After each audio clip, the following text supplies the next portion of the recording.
नमस्कार, बहुत स्वागत है आपका। छत्तीसगढ़ राउंड अप आप देख रहे हैं, मैं हूं आपके साथ ऋतु ज्ञानवानी। सबसे पहले बात रायपुर की सीएम भूपेश बघेल की प्रेस कॉन्फ्रेंस स्थगित हो चुकी है। 9 और 10 सितंबर को होने वाली प्रेस कॉन्फ्रेंस स्थगित हुई है।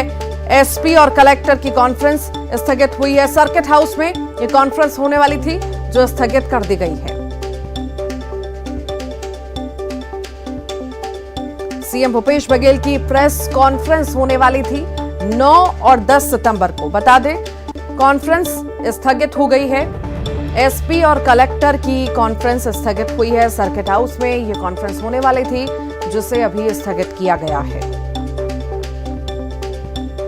और इसी पर अधिक जानकारी के लिए ममता लांजीवार हमारे साथ जुड़ गई हैं। ममता, सीएम की प्रेस कॉन्फ्रेंस स्थगित हुई है, क्या कारण? देखिए, 9 और 10 सितंबर को कलेक्टर्स और एसपी की कॉन्फ्रेंस होने वाली थी। सर्किट हाउस में ये कॉन्फ्रेंस होने वाली थी और 10:30 बजे ये कॉन्फ्रेंस होने वाली थी, लेकिन किसी कारण से इसको स्थगित कर दिया गया है। हालांकि इस कॉन्फ्रेंस को लेकर अगर हम बात करें तो काफी महत्वपूर्ण ये कॉन्फ्रेंस है। हालांकि अभी ये कहा गया है कि अपरिहार्य कारणों से इसको स्थगित किया गया है और जल्द ही जो है इसकी जो नई तारीख है वो जारी कर दी जाएगी। इस कॉन्फ्रेंस के जरिए खासतौर पर अगर हम बात करें तो कानून व्यवस्था और प्रशासनिक व्यवस्था की जानकारी मुख्यमंत्री भूपेश बघेल लेते। ये भी कारण माना जा रहा है कि हो सकता है, चूंकि 7 सितंबर से भारत जोड़ो यात्रा है और यहाँ से भी जो मुख्यमंत्री भूपेश बघेल इसमें शामिल होंगे और यही वजह है कि इस यात्रा को फिलहाल इस कॉन्फ्रेंस को फिलहाल स्थगित किया गया है। जी, बहुत शुक्रिया ममता जानकारी को साझा करने के लिए। दंतेवाड़ा से बड़ी खबर है। जादू टोने के शक में हत्या का प्रयास किया गया। हत्या की नीयत से गर्दन और सिर पर वार किया गया। हमले में पीड़ित जोगा मंडावी का गला कट चुका है। एनएमडीसी हॉस्पिटल में इलाज जारी है। आरोपी को पुलिस गिरफ्तार कर चुकी है। हिरोली के डोकापारा से गिरफ्तार किया है आरोपी को। किरंदुल थाना क्षेत्र का यह पूरा मामला आपको बता रहे हैं। जादू टोने के शक में हत्या का प्रयास और इसी पर अधिक जानकारी के लिए अब्दुल हमारे साथ जुड़ गए हैं। अब्दुल, जादू टोने के शक में हत्या का प्रयास, क्या है पूरा मामला?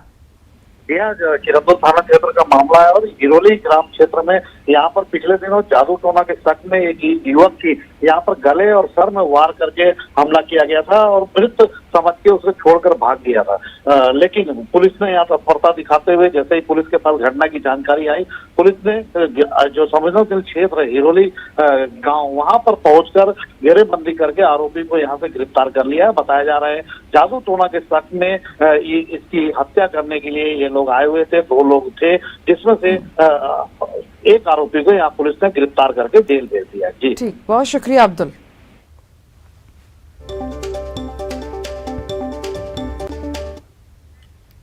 खबर मुंगेली से है, जहां लोरमी इलाके से मानवता को शर्मसार करने वाली घटना सामने आई, जहां एक महिला ने 4 साल की दिव्यांग बच्ची को नहर में फेंक दिया, जिसके बाद वहां मौजूद एक युवक ने जान पर खेलकर बच्ची को नहर से बाहर निकाला। बच्ची को अस्पताल में भर्ती कराया गया। तो वहीं पुलिस मामले की जांच में जुटी है और आरोपी महिला की तलाश की जा रही है।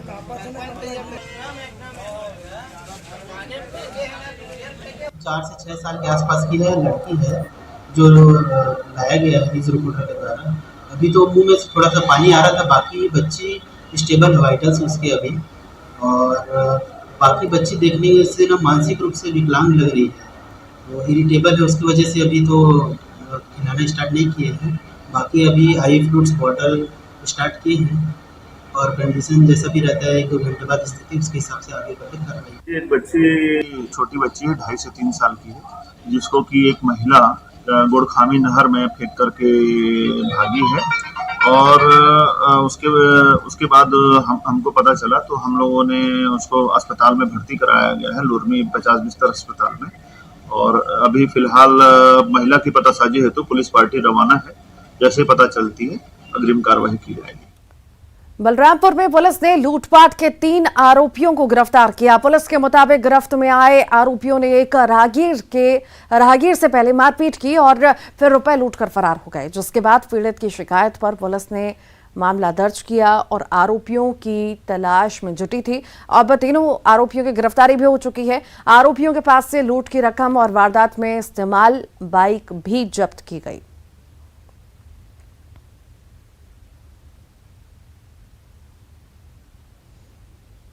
पुलिस द्वारा 3 आरोपियों को गिरफ्तार किया गया है। बता दें, इनके पास से लूटी हुई रकम बरामद की गई है, साथ ही साथ बाइक भी बरामद की लंबे वक्त से लूटपाट किया करते थे, अब शिकंजे में है पुलिस के।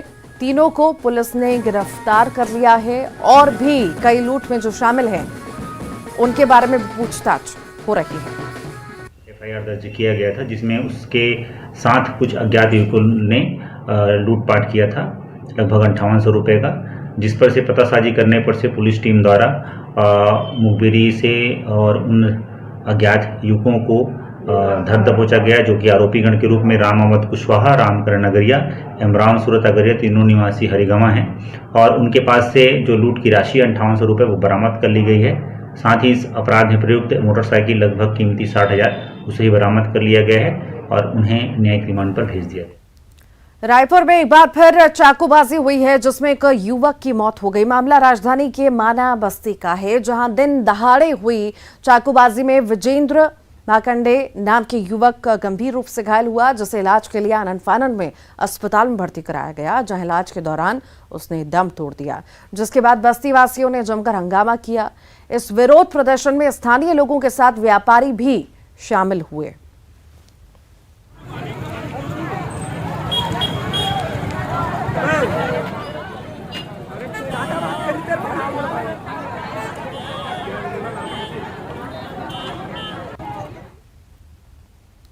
अंबिकापुर मेडिकल कॉलेज में उस समय अफरा तफरी मच गई। यहां एक युवक जहरीले सांप को अस्पताल परिसर में ले आया। दरअसल युवक के बड़े भाई को सांप ने काट लिया था, जिसको पहले प्राथमिक स्वास्थ्य केंद्र में भर्ती कराया गया, जिसके बाद उसे मेडिकल कॉलेज में लाया गया। और जब पीड़ित के भाई ने उसकी हालत देखी तो एक जहरीले सांप को पकड़कर पहुंच गया। इस तरह मेडिकल कॉलेज परिसर में सांप को लेकर घूमता देख लोग हक्के बक्के रह गए। बालकुमार कहाँ से आए हैं? करई कहाँ हो गई रही? सांप कटी से के काटे रही तो का हो? देवर के काटे से ओ मोर भाई ला काटे रही। हाँ। हाँ। कब काटे? रात के। फिर बोला पकड़ के ढाके रही। हाँ। कहाँ लेके आने हैं? हॉस्पिटल में। क्या करिए के? अब घर के ले के छोड़ा पिला तो एक का इलाज करे वाला? हाँ, इलाज बा। का इलाज कर रहे हैं? सांप काटी से। और राजधानी रायपुर सहित पूरे ही छत्तीसगढ़ की सब्जी मंडी में सब्जियों के दाम काफी ज्यादा हाई चल रहे हैं। 1 किलो खरीदने वाले अब पाव या आधा किलो खरीद रहे हैं। मौसम में हो रहा लगातार बदलाव के कारण सब्जियां काफी महंगी हो चली हैं। टमाटर 80 रुपए किलो तक जा पहुंचा है, तो वहीं टिंडा 120, बैंगन 60 रुपए किलो तक पहुंच चुका है। कीमतों में बढ़ोतरी से ग्राहकों के साथ सब्जी विक्रेता भी परेशान है। बताया जा रहा है कि अगले 1 पखवाड़े तक इसी तरह के हालात रहने वाले हैं। रायपुर समेत पूरे छत्तीसगढ़ में सब्जियों के दाम आसमान छू रहे हैं और इसके चलते लोगों को काफी परेशानी का सामना करना पड़ रहा है। जो लोग यहाँ पर सब्जी खरीदने आए हैं उनसे सबसे पहले बात करते हैं, उनकी व्यथा सुनते हैं, उसके बाद हम सब्जी वालों के पास लेके जाएंगे। सब्जी महंगी है जरूर, किसान को पैसा नहीं मिलता। पहले होलसेल व्यापारी खरीदता है, फिर चिल्लर को बेचता है, तो किसान को पैसा जो रेट आज अगर 50 रुपए करेला होगा, 60 रुपए तोरई होगी, तो किसान को 25 और 30 रुपए मिल रहा होगा आधा पैसा। टमाटर तो 80 है, 60 है, सब सब्जी महंगा है। गोभी 100, सेमी 100। नहीं, सही बात बोले, कहीं भी राहत नहीं है। अंदर थोड़ा बहुत फिर भी कम मिल रहा है रेट, लेकिन बाहर तो बहुत ज्यादा। खीरा 30 रुपए 40 रुपए किलो, भाटा 60 रुपए किलो, शिमला 80 रुपए 100 रुपए किलो चल रहा है। देख कर आ रहा है सामान। टिंडा भी महंगा 40-50 रुपए पाव चल रहा है। इस तरह के माल अभी पेट्रोल, डीजल, गैस सब बढ़ गया है। अब बाड़ी बकरी है जो पानी गिरा है ना, वो उसमें नष्ट हो गई है, तो सब्जी आने में भी दिक्कत है। तो उसीलिए महंगा लाएंगे, तो महंगा बेचने से ग्राहक क्या है, खाने वाले थोड़ा महंगा में दिक्कत होता है। सब्जियां लगातार महंगी है और इसके चलते जो है न केवल लोगों को बल्कि जो सब्जी विक्रेता हैं उनको भी काफी दिक्कतों का सामना करना पड़ रहा है। ये तो शास्त्री बाजार है राजधानी रायपुर का, लेकिन जो और ठेले पे जो सब्जियां होती हैं वो भी और महंगी हो जाती हैं। टमाटर कहीं कहीं पर 90 रुपए किलो तक भी बिक रहा है। खासतौर पर हम बात करें जो ठेले में आता है, और जो सब्जी विक्रेता उनका कहना है कि बाड़ियों में चूंकि बहुत बारिश हुई तो सब्जियां खराब हो चुकी है, उसको आने में करीबन 1 महीने का समय लगेगा। तो अभी 15-20 दिन इसी तरह की स्थिति बनी रहेगी। कैमरा पर्सन राजन के साथ ममता लांजेवार, न्यूज 18 छत्तीसगढ़। छत्तीसगढ़ में कर्मचारियों की हड़ताल खत्म होने के बाद सरकारी दफ्तरों में 15 दिनों बाद रौनक लौटी है और बिलासपुर के सरकारी ऑफिस करीब 15 दिन बाद खुले हैं। शुक्रवार को हड़ताल के खत्म होने के बाद आज जहां अधिकारी कर्मचारियों के साथ आम जनता भी अपने काम करवाने के लिए कलेक्टर और तहसील ऑफिस पहुंचे, जिसके बाद सरकारी दफ्तरों में चहल पहल बढ़ गई है।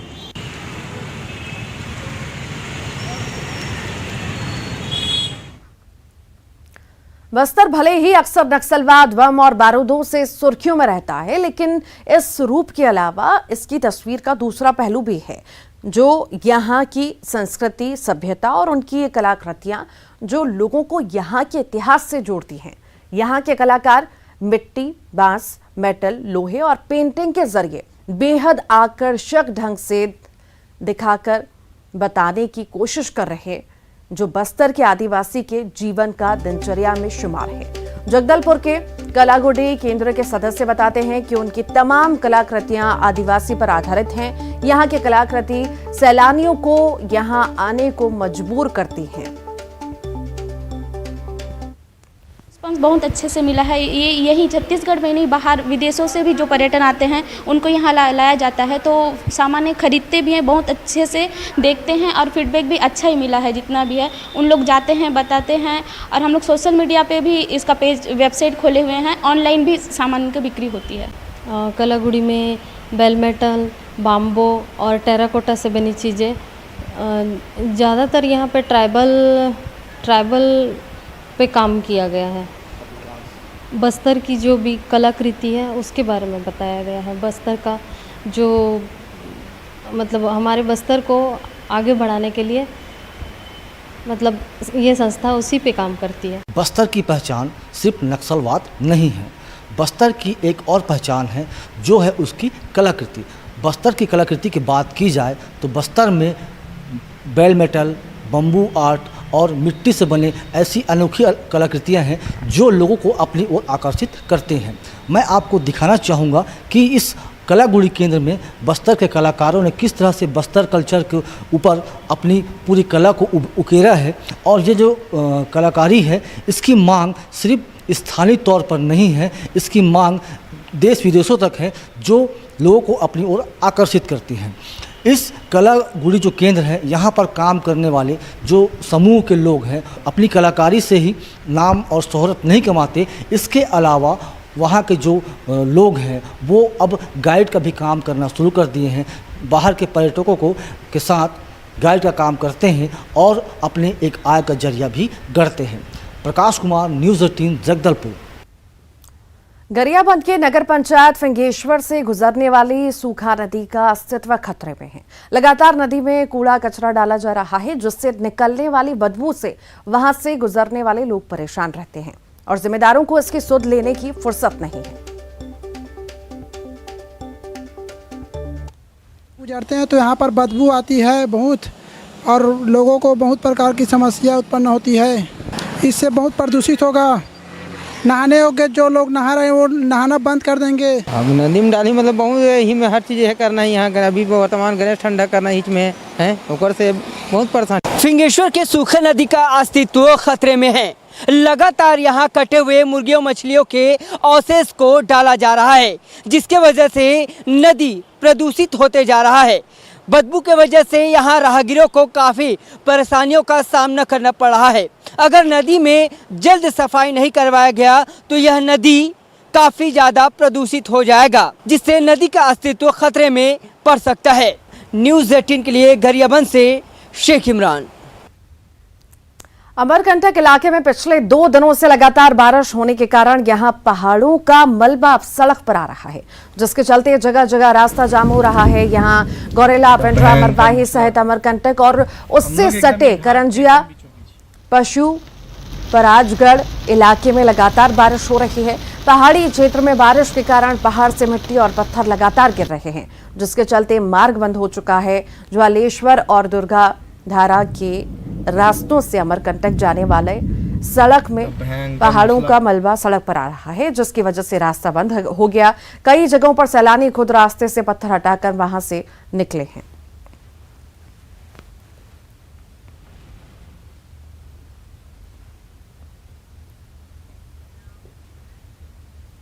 सरकारों के लिए शराब रेवेन्यू एक बड़ा जरिया तो जरूर है, लेकिन अंधाधुंध शराब दुकानें आम लोगों के लिए परेशानी की वजह बन गई हैं। खासतौर पर सबसे ज्यादा मुश्किलों से जूझना पड़ता है महिलाओं को।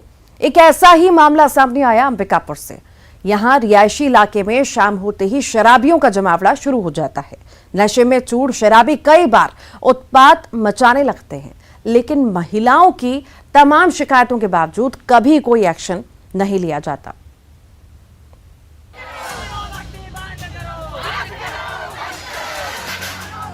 आवेदन, निवेदन और आंदोलन सब किया, लेकिन शराबियों के आतंक से मुक्ति नहीं मिली।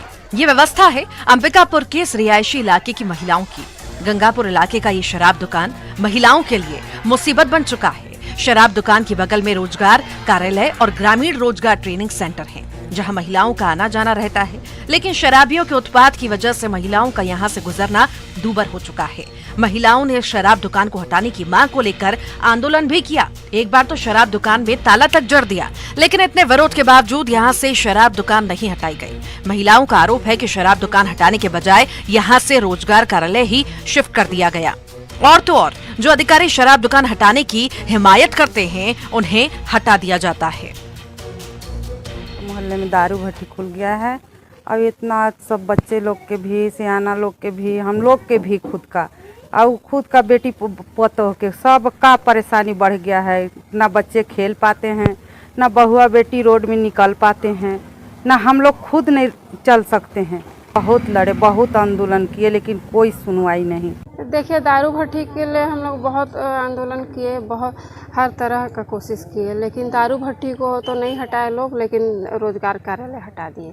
और जहाँ जहाँ भी गए हम लोग, तो जो तैयार भी हुए हटवाने के लिए, वो उनको उस पद से ही हटा दिया गया। यहाँ से ही उनका ट्रांसफर करवा दे रहे लोग। महिलाएं यहाँ शराबियों से परेशान हैं। वो छेड़छाड़ से भी गुरेज नहीं करते। आलम यह है कि शाम ढलते ही महिलाओं को घरों में कैद होना पड़ता है। इस मामले को लेकर बीजेपी ने भी कांग्रेस सरकार पर निशाना साधा है। तो इस सरकार ने वहाँ बगल में चल रहे रोजगार कार्यालय को हटा दिया, लेकिन शराब दुकान जस का तस है। शराबबंदी के नाम पर कांग्रेस पार्टी सरकार में आई है और शराब को बढ़ावा देने के लिए और जनता की उम्मीदों और आकांक्षाओं को कुचलने के लिए जनता इनको सबक जरूर सिखाएगी।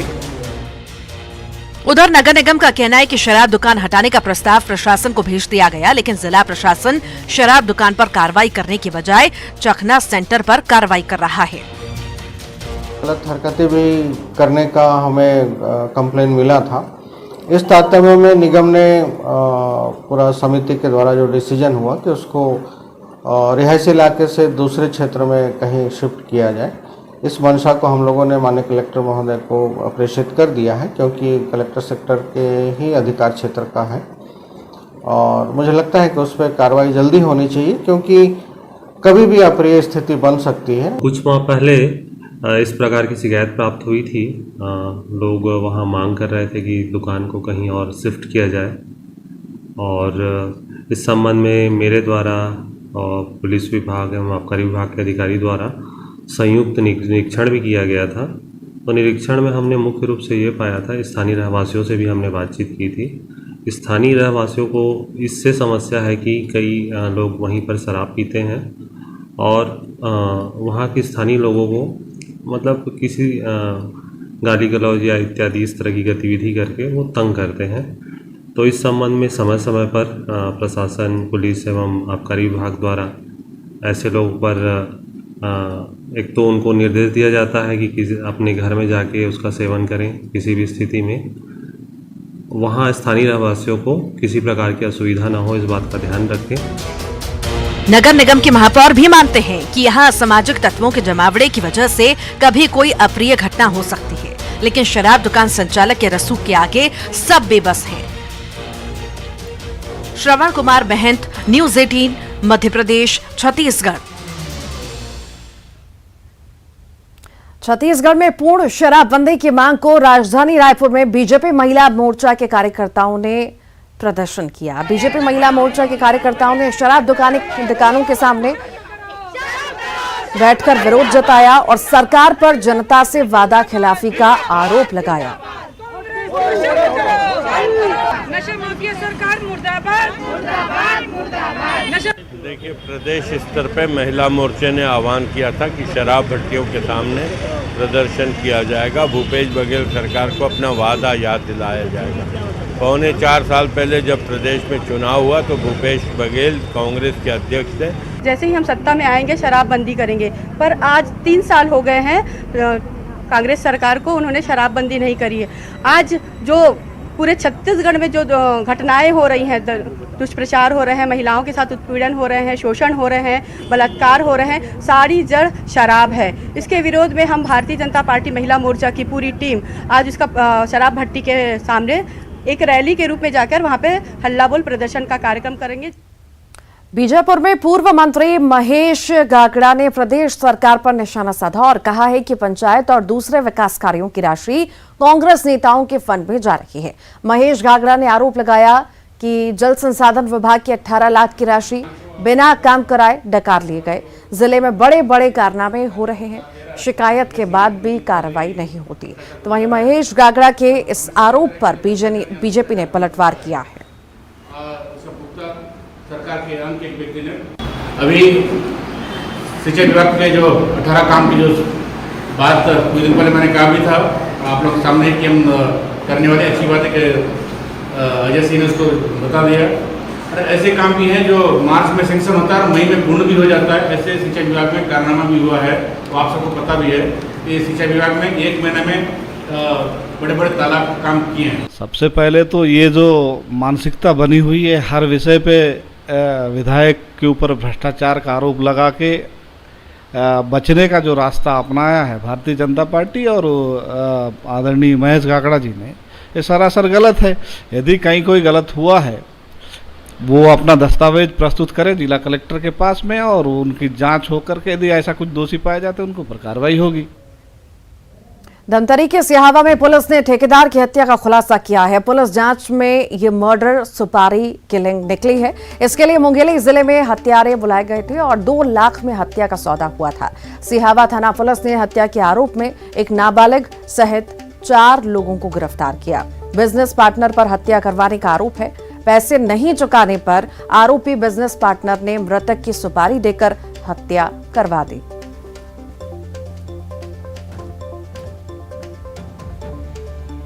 तो नाबालिग समेत 4 आरोपियों को गिरफ्तार किया गया है। 2 लाख की सुपारी लेकर वारदात को अंजाम दिया गया था। ठेकेदार की हत्या का खुलासा हो चुका है। नाबालिग समेत 4 आरोपी गिरफ्तार हुए हैं। 2 लाख की सुपारी दी गई थी और उसके बाद वारदात को अंजाम दिया गया। और इसी के साथ ही फिलहाल के लिए इस बुलेटिन में इतना ही। खबरों का सिलसिला लगातार जारी है।